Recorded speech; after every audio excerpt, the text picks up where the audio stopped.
Fusterhausen works with, you're active, you want to take ownership of your health, and you want to age gracefully. The problem is there is so much conflicting information out there about health and wellness, it's tough to know who to trust. Most providers are limited by what insurance will approve, so it can seem like they're only able to help you manage your health decline with more meds. On the DrKris.Life podcast, you'll learn how you can regain your confidence in your health journey.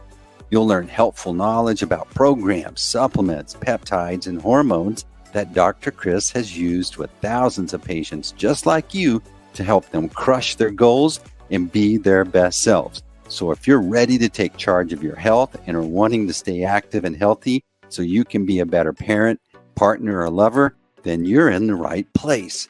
Welcome to the Dr. Kris podcast. All right, welcome back to our series with Dr. Kris of the Research Clinic, Dr. Kris Fusterhausen. He's, these conversations they're rooted in this journey that I think the folks that really enjoy this conversation, we're all coming from a place to where we evaluated ourselves at one point in time and decided, I need to step up, or I need to make a change, or I don't like the path I'm on.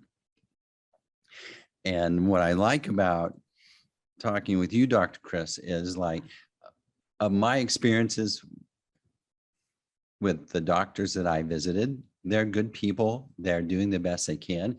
But I've just been disappointed in that I could never really get a conversation going with them about the things that are important to me about my health. I'm unique. I'm different. One size doesn't fit. Yeah, one size doesn't fit all. And it's like, you're this doctor that's actually like more human. It seems like it kind of sounds absurd to say it, but it's true. Is it like just bred out of you in the training and when you go to medical school and become a provider? Well, one thing that we've never talked about is I think somewhat it actually goes back to our training, because I'm actually a DO, an osteopathic physician, versus an MD, a medical doctor, allopathic as they call it. And first of all, first thing I'm going to say is there's good and bad everything in every field. There's good and bad plumbers, good and bad AC guys. There's good and bad MDs, and there's good and bad DOs. And I'm really lucky because the number one osteopathic medical school that I went to is here in Fort Worth, Texas, which is 12 miles down the road. And so osteopathic physicians in my area are quite common. I've actually been asked, what is the difference, or what is an osteopathic physician, twice in my whole career. So here, and where I'm at is kind of like the breeding ground of osteopathy, as we call it. And so I think that all of the patients actually kind of understand it.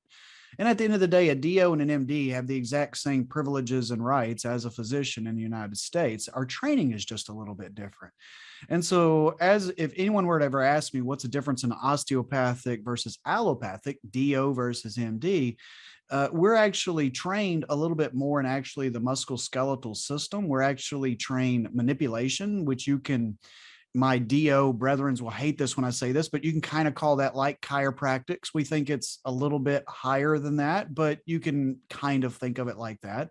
We actually get many more hours of training at our medical school than allopathic physicians. But the biggest difference is that we believe in treating the problem or the root of the problem versus just treating the symptoms or the disease, which is what we always talk about. Now, so maybe that's where it started. Maybe. I think it just starts from my roots of being raised on a ranch and, my family and my friends and things like that. And I always think it's what every physician does, but as I've been told, it's maybe not what all physicians do. So there's nothing inherent in me that's just saying like, let's be like this. It's just happening. But going back to my osteopathic education, again, really trying to find, they have a saying like prevention matters most, and so as a physician, we were taught from the start of prevention. But I will say that even gets lost today, though.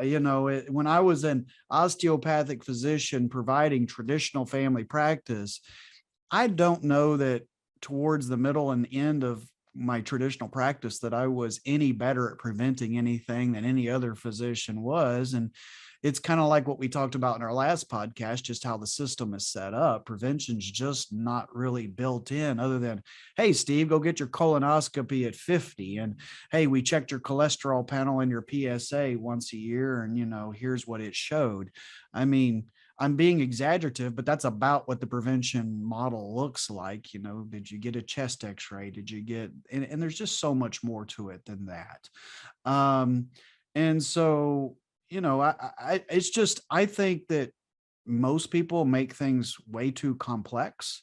It's actually how I try to explain things. I will explain things to a doctor just as I would to a patient. Maybe that's just how I talk, but I always want anyone I talk to walk away with a general understanding of what they actually just heard. And one thing I have heard multiple times by my patients is could you explain what the doctor was trying to tell me? As a primary care physician, I would on a daily basis, multiple times a day, they would come back to my visit from the follow-up from the cardiologist, pulmonologist, or whomever, and asked me to explain what they said to them. And I'm like, what? You're like, you walked away from that visit. A, you didn't say anything that you didn't understand them. You just nodded your head and walked away, I guess, because they knew I would explain it to them. But B, shame on the physician for not explaining it in a way that the patient could actually understand it. And I've always just taken that to heart. I always tell my patients, if you walk away from this visit not understanding, it better be because you just didn't raise your hand, not because I did a poor job of explaining. So I guess it all just kind of runs together on how we do things. By the way, your dog just showed up. Yeah. She's doing a cameo over there. Yeah. So you made a statement last time we were talking, and I thought, what a great statement. It's a bit of a confession, but if everyone is being honest, we've made this statement ourselves. But you said the other day, and I giggled when you said it, but I used to be a shitty doctor. Mm-hmm. Tell us why you said that. Where's that coming from? And how does that fit into where we're going with all these conversations? Well, I mean, I think that obviously, or hopefully, I was being a little bit exaggerative, but it was what I felt like inside. Mm-hmm. I felt like I have more to offer to my patients than what I'm giving them. I feel like I'm giving them a third, or I don't know the percentage. I'm not giving them 100% of what I have to offer. And that was growing inside of me. Not only was I not giving to my patients what I have to offer, I wasn't giving to myself or my family what I had to offer. Mm. I was caught in a rut that I didn't know how to get out of. That rut felt 20 feet deep, and I'm only 5'10", and there was no way to crawl out. I didn't have a ladder. My health, as we talk about all the time, I wasn't happy when I looked in the mirror. I just wasn't happy with this person.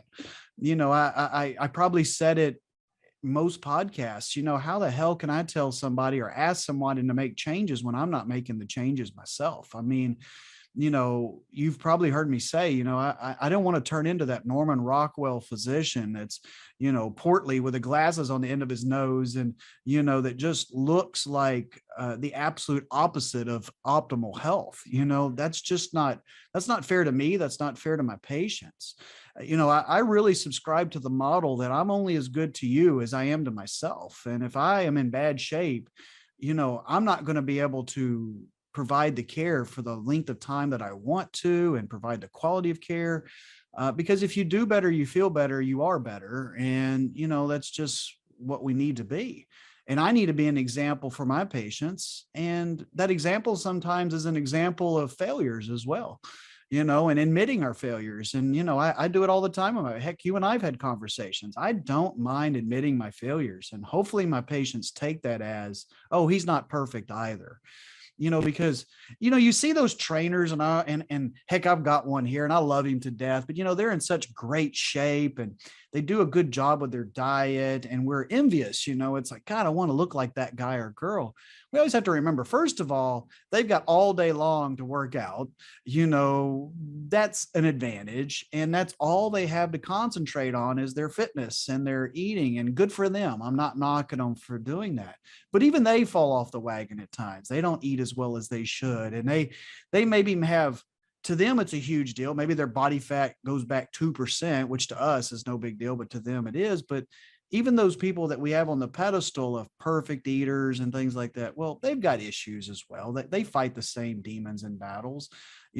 Movie stars, I forgot which movie star I saw a picture of the other day, and I was like, wow, they've gained like 20 pounds. Just because, yes, they've got more money and they're able to control some of these things by hiring a chef and a trainer to come force them to work out, but they still struggle with the same things that we all struggle with. And I just always want my patients to know I am in no way different than them. Maybe I have more knowledge on this that they do, and that's what I'm here to help you. But, my patients got tremendous knowledge and things I know nothing about. We all have our own little niches, and we all have our own trials and tribulations. So you saw that the path that you were on wasn't going to where you had at one time envisioned yourself going, right? And so you admitted, hey, this is not going the right direction. I need to make a change. But there's a lot of scary barriers there. Mm-hmm. So you had to change your identity as Kris, the person, then Kris, the doctor, then you had to think of even your practice. There's like 3 main changes that you had to start addressing. Yeah, so many changes. And, and I think the one thing that I was a guy that went to high school, college, medical school residency. There was no breaks in any of those except for maybe a summer. Okay. Which I always had a job because my family, we couldn't afford, me just to take 3 months off. I always joke between college and medical school for 3 months, I mowed the local cemetery. That's what I did to survive because, who's going to hire a college graduate for like 2 months? The cemetery will. And that's what I did. And I'm appreciative of that because it created my work ethic. But when I went into, actually, and I would say it maybe even a different way, I don't know what I thought being a doctor was going to be like. We all have this thought of what it's going to be like. One thing today, if you get into medical school, you pretty much have to go volunteer in like doctors' offices and hospitals and things. And maybe kids today or young people today have a better idea of what medicine is like. I mean, I had no idea. I knew I loved science and I wanted to help people. And I started out wanting to be a veterinarian and realized that's way too damn hard for me, being out in the weather. And, I worked for a veterinarian in high school for 3 years. And I was like, hell no, this is too hard for me, pulling calves at 2 a.m. And because I was literally his assistant, like, this is hard work. At least a doctor gets to go in with like controlled temperatures and things like that. And I always joke, and my patients will be able to talk to me, which sometimes maybe that's not the positive. I'm like, at least the veterinarian, the patients don't talk, but, and that is a joke, but anyway. So I went into medicine, really, honestly, I'm not so sure I knew what it was going to be like, but what I did realize is that very quickly, it wasn't going to be for me long term. I took everything home. I took everything to heart. And I still do, but it was just too much. You have to admit, that maybe this job or maybe it's a marriage or something like that. Maybe this just isn't for me. And I'm going to be better off for that person or people and myself if I change something. And that's just where I got. And I got lucky enough that my own health problems occurred. And because if I don't think if those things had occurred, I'd probably still be there, because what happened is I've had issues that I didn't know what to do. I didn't have the training in medical school to react to it. And that's what caused me to start getting other training. And that's when I saw this other side of medicine, this cash pay model, this wellness model that I got exposed to. And I started dabbling in it part-time, working under Dr. Thompson, one of my great mentors.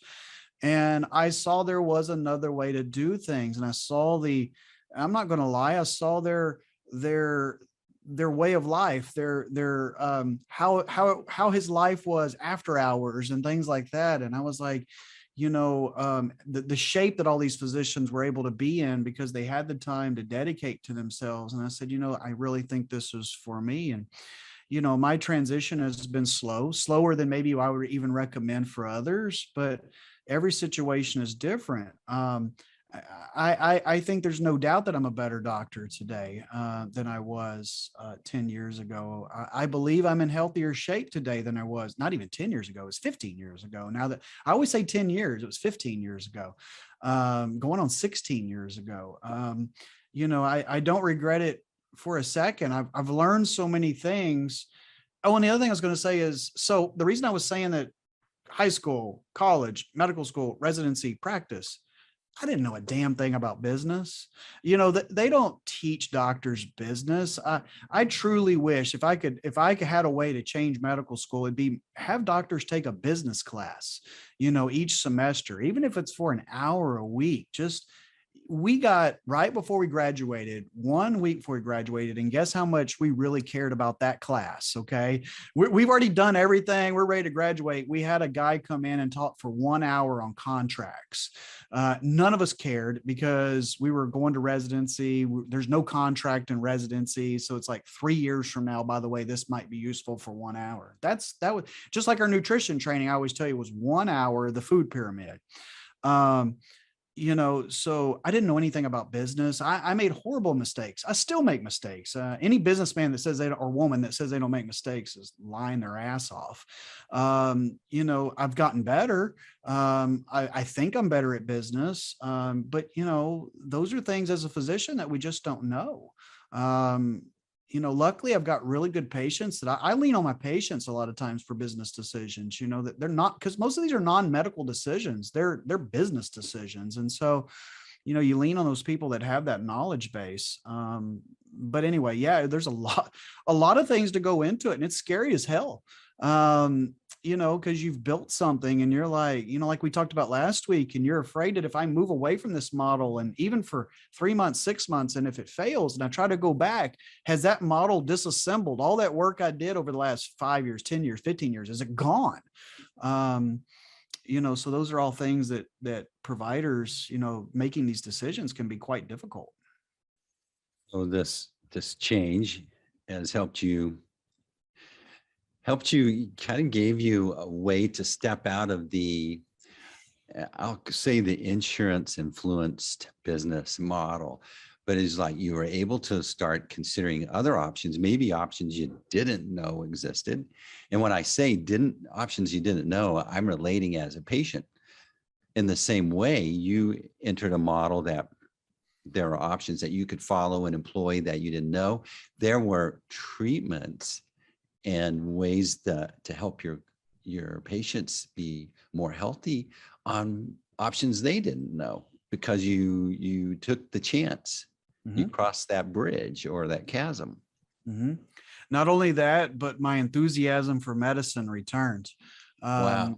As we talk about now, I don't want to say every physician's like this, but I think I'm right when I say the majority of physicians are like this. You get in a rut, you prescribe the same handful of medications that you prescribe, you treat kind of the same conditions over and over.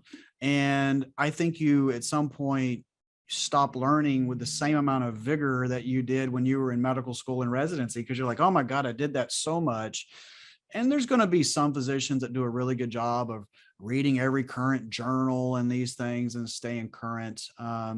I don't know how you pull that off in the traditional model of working as you work with the hours that you work. And then are you going to go home now and read for 2 hours, 2 or 3 times a week? I just find it to be ineffective long-term. And I guess what I'm trying to say is you get stagnant in your practice. Whereas now, we travel all the time, either giving lectures or going to lectures or both.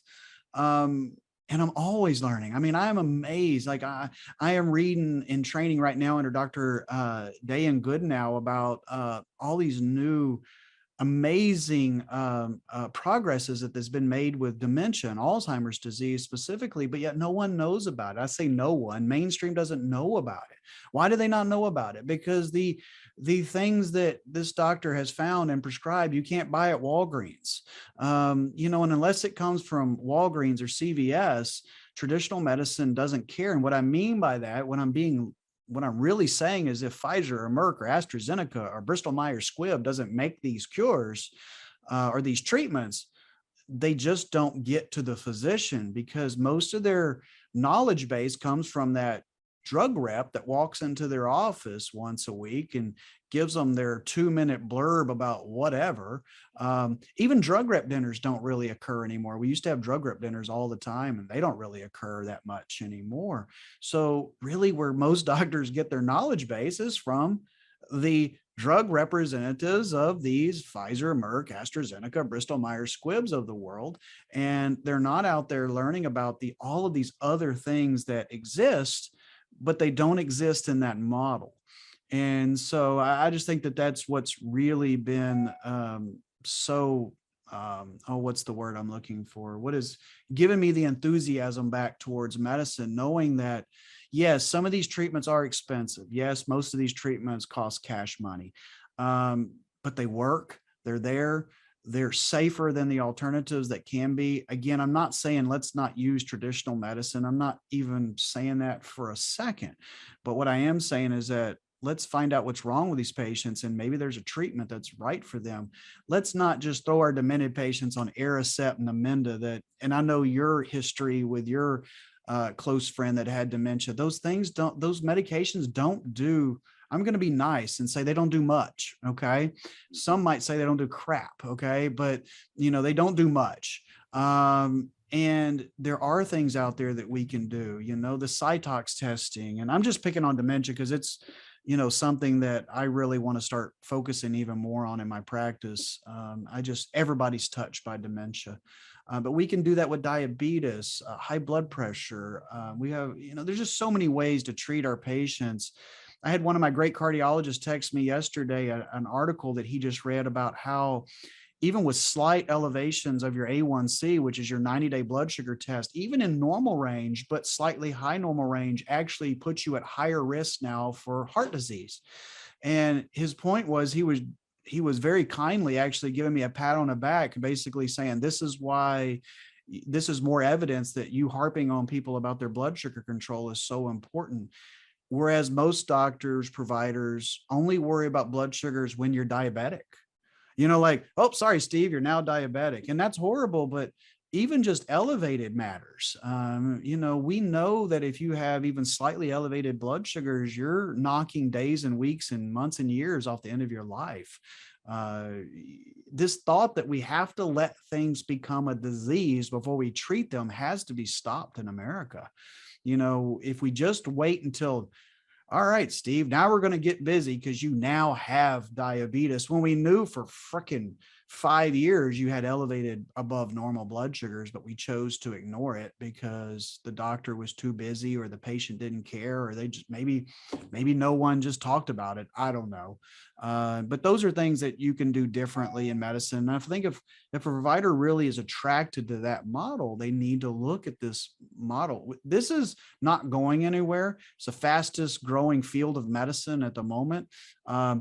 There's only going to be more and more patients that want control of their lives, especially with the blogging and vlogging and all these things gaining steam. And all of our podcasting gurus that are out there, by the way, most of them aren't doctors. They're biohackers, which I love biohackers. I'm not against them. I'm with them, giving out information, some great information, some maybe not so much, but this field is not going anywhere anytime soon. It makes me think about, the trends that are in place. If we're approaching as a provider that you have a business, and are responsible to run that business properly, you would want to pay attention to the trends that are happening in your industry. So trends of people wanting to know other options about their health, trends of what's going on in the medicine. You were talking about Pfizer and Bristol Myers and these guys. I was reading an article where they have slowed down trying to find new drugs because it's less and less profitable. Mm-hmm. And they're focusing more on vaccines because vaccines are like easy wins. They're not regulated like drugs. And so they're not motivated to look for new drugs. Mm-hmm. And so that's a trend that's happening. There's just a lot of things changing about how people research, how people want to eat. There's a lot of things going on that would be, hey, I need to get ahead of this curve, or maybe ought to position myself to where I can excel for the next 5 or 10 years.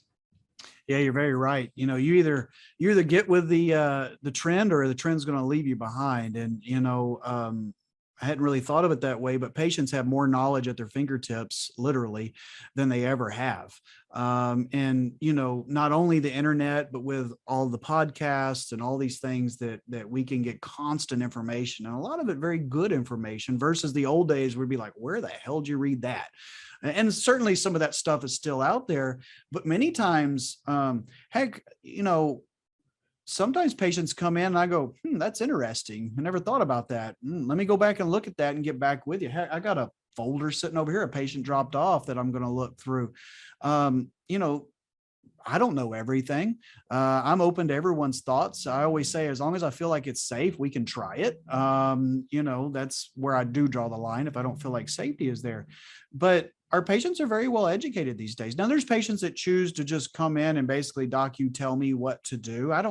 That's not my preferred patient. I like educated discussions between patient and provider. I think we accomplish more by doing that. The patient's more bought in from second one, because they've done their own research and they want to get better. But yeah, I mean, if you try to just stick in that rut that I was in, you're going to get covered up eventually. That, the patients are just getting smarter and understanding more. And that's why I feel like the field of age management medicine is growing so fast, because they realize they just can't get what they need in the traditional model. Let's put it bluntly. If the traditional model worked, the cash pay model would be extinct. It wouldn't work. People wouldn't do it. People wouldn't go pay out of their pocket to go see a doctor when they have insurance if the traditional model worked. There's a reason why even in my little town, with tons of doctors around me that take all the insurances, and most of my patients are not uninsured. They're insured patients that choose to still pay out of their pocket to see me, because they realize they're not getting what they need. They keep the insurance. They have sometimes a primary care physician for emergency needs, like, oh my God, my appendix ruptured and I need it taken out. I've got United Healthcare for that.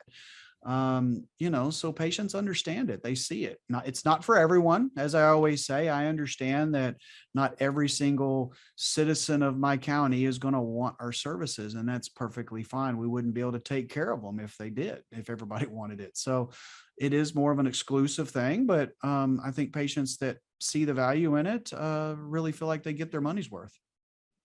If we were to be honest about traditional insurance and medication, this is what the future holds for that. Your insurance is going to cover less and less. Mm-hmm. Your physician is going to have less options to treat you. And so it's really turning into more of a triage situation. Just what managed decline of your health, it would be a good term. Mm-hmm. Am I being wrong? So I had an older physician. I think he was actually my age when he joined me, because I was like early 30s and he was like 50. So I'm calling him an older physician. So I guess now I'm the older physician.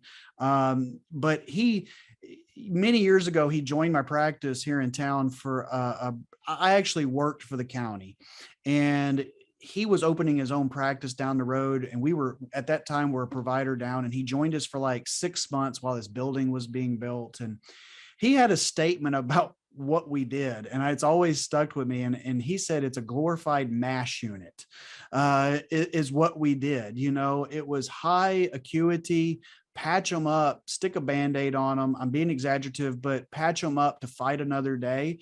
And that's what we did. That's what we do. That's what traditional medicine many times is. It's a glorified MASH unit. So it's a triage unit, like, okay, you'll live for another few hours, go to that line. Oh crap, you're life threatening, come down this line. And here's what we're going to do. And I think many ways it's a very simplistic way to look at it, but it is what the traditional model is. It's a Band-Aid on top of a Band-Aid on top of a Band-Aid until the wound blows and the Band-Aid won't hold it anymore and you die. Or you need a bypass surgery or something like that. Whereas maybe we could have avoided all of that. And one of the big selling points I always tell my patients is I believe with what we do, we're going to cause you to work deeper into your life. You're going to want to do it because you're going to feel good. You're going to look better. You're going to feel better. Your quality of life is going to be so much better. Isn't that worth spending some money on yourself? And I think when you put it like that, and if you truly believe what I'm saying is real, then you're like, hell yeah, it is worth me spending, $2,000, $3,000, $4,000, $5,000 a year on myself. I'm not even throwing out numbers, but whatever the number is, $10,000 a year. Is that worth it spending on yourself if you're going to be healthier, better, live longer? Hopefully. I always say I don't give guarantees of living longer. It's all quality that we talk about. We want you to live better. I believe longevity comes with living better. To where maybe, because I don't personally want to retire. I that's never even been in my thought of retiring one day. I hope I literally work until I die. But I hope it's working as I want to work and being healthy the whole time with a sound mind. I mean, I don't want to say, oh yeah, Dr. Kris finally had to retire. He lost his mind, he couldn't remember anything. And oh my God, that's horrible. I'd rather be pushed off in a lake, to be honest with you. Dementia scares the absolute hell out of me. I fear dementia more than I fear cancer, to be perfectly, because at least cancer, I've got a fighting shot, I do now believe we have a fighting shot against dementia, but I guess I was going back to my previous thoughts of the traditional route of you get dementia and it's over, end of the line. How quickly is it going to do this? I think about that as well. I think everybody does in some way or fashion. And I think what made sense to me when I started learning about this age management process is that if you start with the cell, the health of the cell, then you're addressing many of the root causes that would affect dementia, heart disease, sexual performance, all these things. It begins inside of that little bitty cell. Yes. Yes. And what I always say is every disease goes back to cellular dysfunction. Name me a disease, I'm going to say yes. Okay.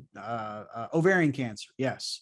Alzheimer's. Yes. High blood pressure, diabetes. Yes. Now, but the dysfunction can happen anywhere in the body. And that maybe comes into genetic applications or epigenetic, so that's where like our environmental factors that work on our, because we have genetics and we have good genetics, bad genetics. We all do. We all have predispositions to this, that, and the other. That doesn't mean because you have a predisposition to something, you're going to get it. But if you get certain environmental insults that can exacerbate those genetic malformations or whatever, then you can end up with that disease more likely than maybe I would. And I believe that's why, cellular dysfunction occurs and then that person gets dementia, but the next person gets Alzheimer's disease or Alzheimer's disease to like cancer. It's all because of these genetic predispositions along with epigenetic influences. And the great thing is we can't control genetics, but we can control epigenetic influences, especially as we get more like Alzheimer's disease. Now that we have some good tests that we could run to say, yeah, you are predisposed. Okay, we need to work on these things.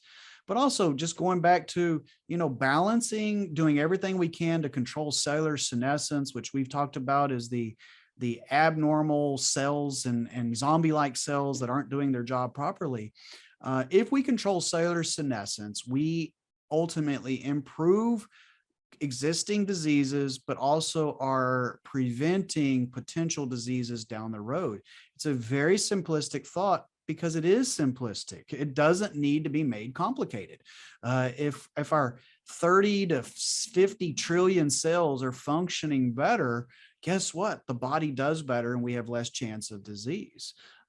So, it's just common sense. I don't think that even a doctor should make that complicated. Yeah. So when you're talking that, we're moving from reactive to proactive. And so I always like to look at things like, what's the biggest lever I can lean on? And if I'm in a proactive state, that will ripple out through the organism or the organization or whatever, Mhm. and begin to make the most improvements with the least amount of effort. And that's what really clicked for me, was a cellular thought, this understanding that certain things that you eat, activities, drink, whatever, impacts the health of the cell. But it's like little changes in there can ripple out and make big changes all around your health. And is it kind of like that in life? Sometimes the things that work that are the most positive influences are small changes.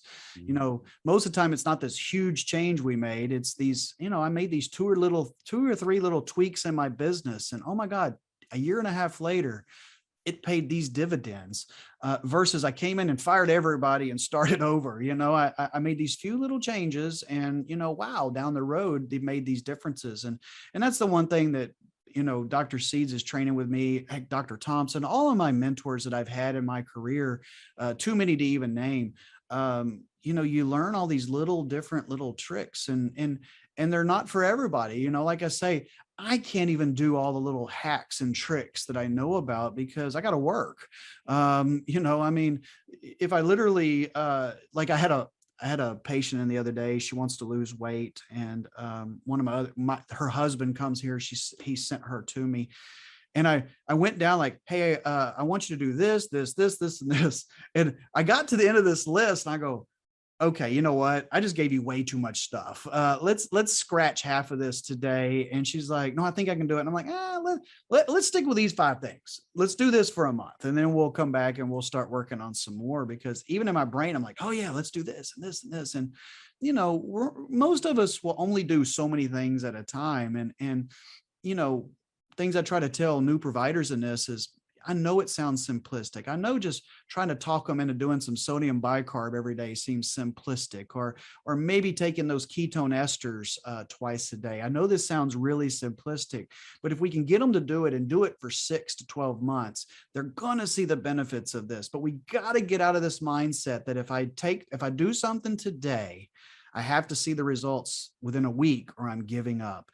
I can't help those patients. I can't. I tell them, if that's your mindset. Now, sometimes I'll give them little tricks that I know will show dividends in 2 to 4 weeks, just to maybe hook them a little bit more. But I'm very clear up front, hey, look, this is going to be like a 2-year journey. And if you're not up for a 2-year journey, because guess what? You didn't get in this spot overnight. You got in this spot over the last 10 years. And we're not going to pull you out of it. You're going to see differences. You're going to feel better. You're going to look better in 6 months. But before I probably get off your butt, it's probably going to be 2 years.